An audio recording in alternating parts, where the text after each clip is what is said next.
And now, Will LaSala from OneSpan has the toughest job on the planet here because he's going to come up and we're going to do a little fireside chat, synthesizing everything that you guys have been exposed to this entire time. Thank you for having me. Absolutely. We're delighted to have you. Great to see everybody. I think what resonated the most here is really looking at, first off, the metrics. So with this whole panel about metrics, this is super important as we look at what happens in the risk world. But even beyond that, in the security world, we have to evaluate what we're doing and where those security controls really need to be placed. So we had people kind of talk about MFA. I mean, I guarantee you that half of you are still using SMS for some form of authentication. That's not MFA. You know, you can classify it any way you want, but it's not. And you know, evaluating your endpoints and where those endpoints are, how many are using applications that are not, you know, protected on your mobile phone, and other spots for that. And then ultimately, you're using transactions or creating transactions. What I'm hearing today, these transactions are producing a ton of data. And we have to go back and look at that data, right? We have to, there's so much of it. Bringing that data in and making it actionable is super important for our security concerns and what have you. And we did hear a lot, for me, the discussion about the digital footprint. I'm constantly worried about my digital footprint. Yeah. And as you were talking, what I was starting to picture was, well, there's an enormous amount of metadata out there about, you know, everything from what's going on with our backups to what we're doing, and then that information can be mined, and good information can get extracted from AI, or you know, potentially damaging information can get extracted that we don't even realize we're giving away. Yeah, think about in the world of deep fakes and and you know where that all comes together, right?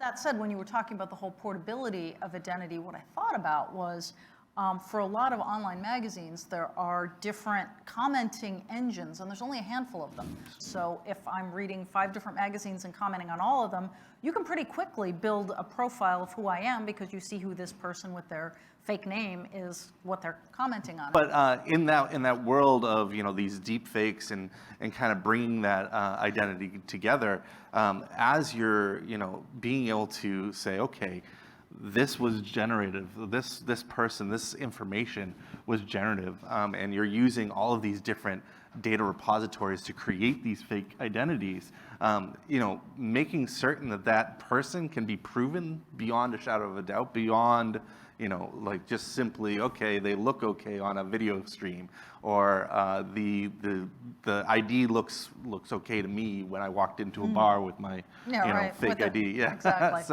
So all of those things kind of feed into, you know, proving and giving you trust, and ultimately being able to perform transactions in a trusted way. Again, that the weakest link is your human element, is the person, right? And it tends to be always that, right? The now retired CISO of McGraw-Hill used to call it the CBU problem, carbon-based unit. Yeah, that's absolutely true. And so, you know, think about that human element, and think about, you know, beyond just the security sides of it.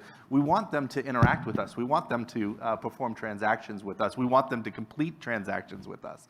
This kind of gets into, how do you complete those transactions in a way that is still secure, still allows for the user to be walked through that, and doesn't ultimately lead to fakes and other users. You know, now that you raised it, I'm actually thinking that even though we talked explicitly about the human element, what's actually implicit behind all of this is the non-human element. So just to take, I'm pushing on the special case of how do you validate a bot? Yeah, that's a great question, and I don't know that it's completely been figured out yet. I mean, what, you guys haven't solved it? No, forget it. That's it. Yeah, I think as you look at, you know, it goes back to the turtle game, right? Right. Analyzing the bot that analyzes the bot that analyzes, so on and so forth. But you know, as you're looking at the different components, what we're really looking for is really just using data to stop the social engineering, to stop the attacks from the human element side of it.